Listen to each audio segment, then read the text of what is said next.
Hello दोस्तों, आज हम बात करेंगे एमएसपी के बारे में। हाल ही में सरकार ने कृषि से संबंधित 3 बिलों को पेश किया है।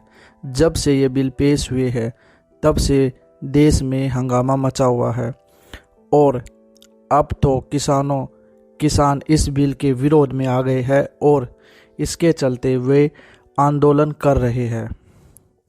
आखिर क्यों हो रहा है ये आंदोलन, इसके बारे में हम अगली वीडियो में विस्तार से जानेंगे। फिलहाल इस वीडियो में हम एमएसपी के बारे में जानेंगे कि आखिर क्या होती है एमएसपी, जिसको लेकर किसान अड़ा हुआ है कि उसको अपनी फसल की एमएसपी चाहिए।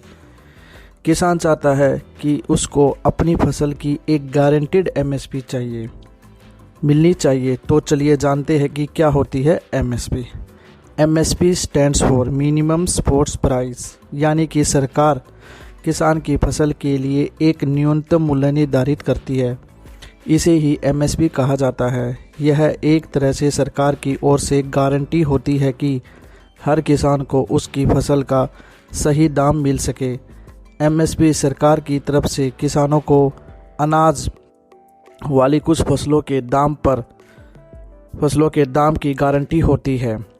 कौन तय करता है एमएसपी? चलिए अब ये जानते हैं कि एमएसपी को आखिर तय कौन करता है या उसे लागू कौन करता है। एमएसपी फसलों का न्यूनतम समर्थन मूल्य CACP यानी कि कृषि लागत एवं मूल्य आयोग तय करता है।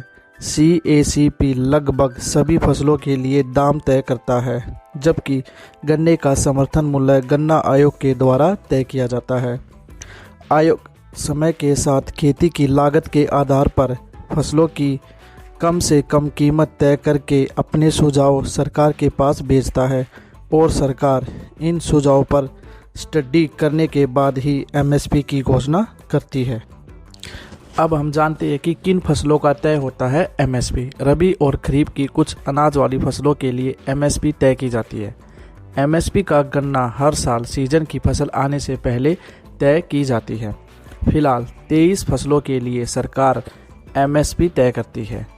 इनमें अनाज की 7, दलहन की 5, तिलहन की 7 और 4 कॉमर्शियल फसलें होती है।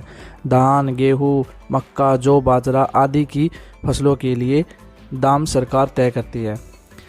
Benefits of MSP. आखिर एमएसपी के फ़ायदे क्या होते हैं? एमएसपी तय करने का सबसे बड़ा फ़ायदा यह है कि अगर बाज़ार में फसल का दाम गिरता है तब भी यह तसल्ली रहती है कि सरकार को वह फसल बेचने पर एक तय कीमत किसान को ज़रूर मिलेगी। इसलिए किसान एमएसपी पर इतना अड़ा हुआ है।